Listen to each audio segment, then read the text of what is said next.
Hello everyone, I hope you people are doing well. तो जो हमारा आज का टॉपिक है वो है ग्लोबल हंगर इंडेक्स। क्योंकि अभी रिसेंटली जो रिपोर्ट आई है उसमें जो इंडिया का रैंक है वो बहुत ज़्यादा पीछे आया है और बहुत ज़्यादा कंट्रोवर्शियल भी है। तो ये वाला जो टॉपिक है वो हमारे लिए ऑटोमेटिकली क्या बन जाता है, इंपॉर्टेंट बन जाता है। जो ग्लोबल हंगर इंडेक्स है वो न्यूज़ में क्यों है, जैसे कि मैंने अभी बताया कि India has performed worse than all the countries in south Asian region in the global hunger index of 2022. It has ranked 107 out of 121. तो 107 स्कोर है इंडिया का 121 कंट्री से, जिससे हमें ये समझ में आ रहा है कि जो इंडिया की पोजीशन है वो ग्लोबल हंगर इंडेक्स में बहुत ज़्यादा पीछे जा चुकी है। अगर हम ग्लोबल हंगर इंडेक्स की बात करें तो ग्लोबल हंगर इंडेक्स करता क्या है? ग्लोबल हंगर इंडेक्स एक टूल है। क्यों बनाया गया है? To comprehensively measure and track hunger at global, regional and national level. तो ग्लोबल हंगर इंडेक्स क्या करेगा?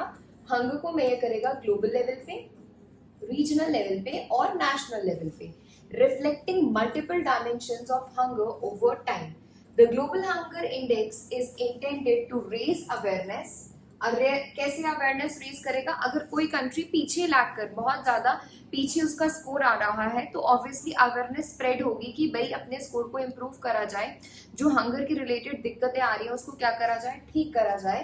Understanding of the struggle against the hunger provide a way to compare levels of hunger between the countries and the region and call attention to those of the world where hunger levels are the highest and where the need for the additional efforts to eliminating hunger is greatest। तो basic मकसद इसका यही है कि हमको पता चलना चाहिए कौन सी कंट्री में हंगर एक बहुत ज़्यादा दिक्कत है, तो उस दिक्कत को क्या करा जाए, ठीक करा जाए। और उसके लिए हम क्या देखेंगे? ग्लोबल हंगर इंडेक्स देखेंगे।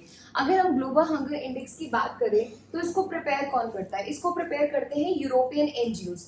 तो दो यूरोपियन एनजीओज है, कौन कौन से? World wide and world hunger health. ये दो एनजीओज हैं जो क्या कर रहे हैं, इस ग्लोबल हंगर इंडेक्स को प्रिपेयर कर रहे हैं। जो ये ग्लोबल हंगर इंडेक्स है, it is an annual report. ये एक एनुअल रिपोर्ट है and each set of GHI score uses data from 5-year period. तो एक एनुअल रिपोर्ट बनती है और ये एनुअल रिपोर्ट किसके बेस पे बनती है? 5 साल का डाटा इकट्ठा करा जाता है। वो 5 साल का डाटा इकट्ठा करके इस रिपोर्ट को तैयार करा जाता है और फिर बाद में स्कोर दिए जाते हैं डिफरेंट कंट्रीज को। और ये बहुत ज्यादा इंपॉर्टेंट है, ये याद रखना है। कौन से बना रहे हैं ये रिपोर्ट? ये एनजीओ है। कौन कौन से? एक है कंसर्न वर्ल्ड वाइड और दूसरा है वर्ल्ड हंगर हेल्थ। ये दो एनजीओ है जो इस रिपोर्ट को, इस इंडेक्स के पीछे रिस्पॉन्सिबल हैं। आगे चलते हैं। Each country's GHI score is calculated based on formula that combines 4 indicators। तो मतलब जो एक कंट्री का GHI स्कोर होता है वो किस बेसिस पे निकलता है? 4 इंडिकेटर्स के बेस पे निकलता है। और फिर ये 4 इंडिकेटर्स का जो भी स्कोर होता है उसको ऐड करके GHI स्कोर निकलता है हर कंट्री का। तो अब हम जानते हैं कि वो क्या चीजें हैं, 4 इंडिकेटर्स कौन से हैं। सबसे पहला इंडिकेटर कौन सा है? Under nourishment. सबसे पहले इंडिकेटर कौन सा है? Under nourishment. अंडर नरिशमेंट क्या होता है? When there is insufficient calorie intake. अगर कैलोरी इनटेक इनसफिशिएंट है तो ऑब्वियसली आपको अंडर नरिशमेंट हो जाएगी। सो ये कौन सा है? हमारा फर्स्ट इंडिकेटर है। सेकंड इंडिकेटर,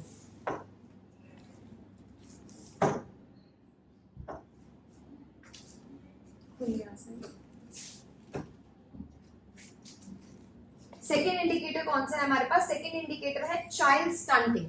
चाइल्ड स्टंटिंग क्या है? जब हाइट छोटी रह जाए, दैट इज अगर हाइट छोटी रह जाए बच्चे की, the share of the children under age 5 who have low height. अगर हाइट कम रह जाएगी तो क्या हो जाएगा? चाइल्ड स्टंटिंग हो जाएगी। तो वो भी क्या है? हमारा एक इंडिकेटर है for the age and reflecting chronic under nutrition. अगर बच्चा अच्छे से खाना नहीं खा रहा तो उसकी हाइट छोटी रह जाएगी, वो शॉर्ट स्टेचर हो जाएगा, which is also the second factor. Third factor क्या है? Child wasting. चाइल्ड वास्टिंग मतलब क्या है? वेट कम है।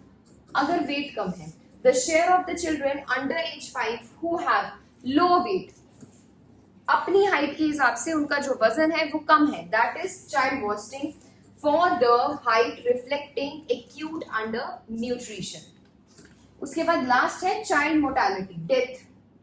ये जो हमने पूरा बात करी है हंगर की, इसमें एक इंडिकेटर है child mortality, that is the death. The share of the children who die before their 5th birthday, 5 साल से पहले जो क्या हो जाते हैं, दोज हु एक्सपायर या फिर जिनकी डेथ हो जाती है, partly reflecting the fatal mix of inadequate nutrition and unhealthy environment। तो ये 4 इंडिकेटर्स हैं जिनके बेसिस पे हम GHI स्कोर कैलकुलेट करते हैं। तो आपको याद रखने हैं ये चारों इंडिकेटर्स। अब कैलकुलेशन होती कैसे है, ये देखिए, ये कैलकुलेशन है, ये कैलकुलेशन होती है GHI स्कोर की।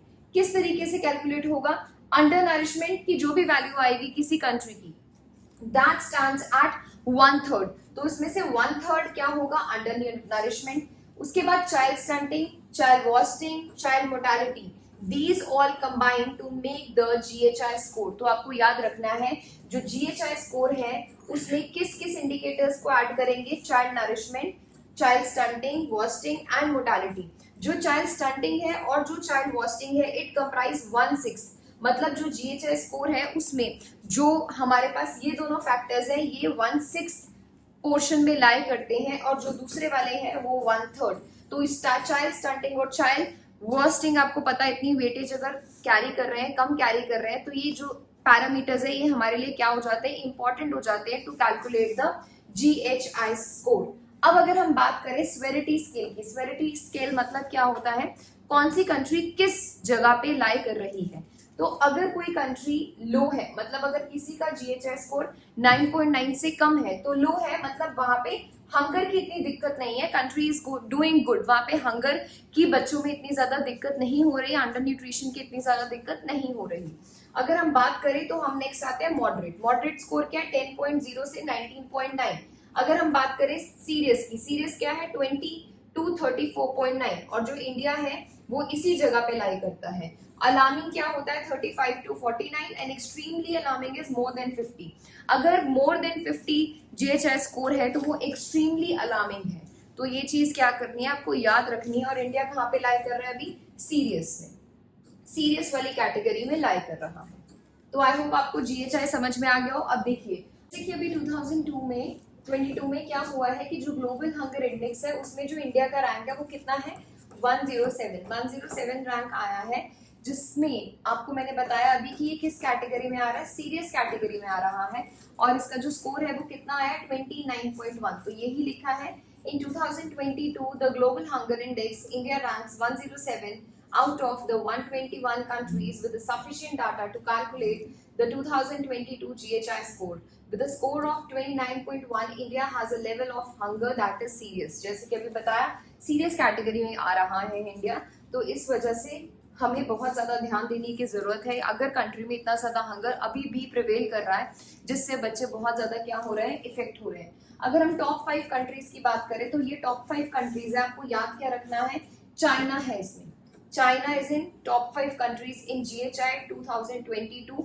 और अगर हम बॉटम कंट्रीज की बात करें तो बॉटम कंट्रीज में आप इसमें से सब याद रख सकते हो, democratic Republic, Madagascar, central African Republic. तो ये सारी कंट्रीज किस में आती हैं, टॉप और बॉटम में। टॉप में क्या याद रखना है, याद से चाइना याद रखना है। जो GHI स्कोर है उसमें चाइना किस में आ रहा है, टॉप 5 में आ रहा है, क्योंकि वो हमारे साथ क्या है, एक कॉम्पिटिटिव नेशन है, वो इतने ज्यादा टॉप 5 में आ रहा है, हम पीछे हैं। तो दिस बिकम्स इम्पोर्टेंट कि हमको किस तरीके से अपने रैंक को क्या करना है, इंप्रूव करना है। अगर हम इंडियन नेबरिंग कंट्रीज की बात करें, अगर हम अपने नेबर्स की बात करें, तो जो इंडिया है वो आपको पता लग गया किस रैंक पे है, 107। जो इंडिया है 107 है। जो श्रीलंका है वो किस पे है, 64। तो ऑब्वियसली जो श्रीलंका है वो हमसे आगे है। अगर हम नेपाल की बात करें तो नेपाल किस पे है, 81, नेपाल भी हमसे आगे है। अगर हम बांग्लादेश की बात करें तो बांग्लादेश किस पे है, 84, बांग्लादेश भी हमसे आगे। अगर हम पाकिस्तान की बात करें तो पाकिस्तान का कितना है, 99, तो ये भी हमसे आगे है। तो ये बहुत ज्यादा सीरियस चीज है जिसपे कंट्री को, गवर्नमेंट्स को वर्क करना चाहिए कि जो हमारी नेबरिंग कंट्रीज है वो हमारे से बहुत ज्यादा आगे है as compare to India. India सबसे लीस्ट नंबर पे है इन GHI स्कोर, अगर हम अपनी नेबरिंग कंट्रीज को ध्यान में रख के चले। नेक्स्ट हमारे पास एक क्वेश्चन है इसी के रिलेटेड, जो आपको बताना है कि इसमें से क्या क्या ऑप्शंस हो सकते हैं। तो क्या है, for each country GHI value are determined by which of the following indicators. तो आई होप ये आप बहुत इजीली बता दोगे। सबसे पहला है under nourishment, child wasting, child stunting, child mortality. अब आपको करेक्ट आंसर बताना है कि क्या करेक्ट आंसर हो सकता है, which are the indicators in the GHI score. तो आई होप आपको ये समझ में आ गया होगा topic. This topic is important from the current perspective, so thank you so much.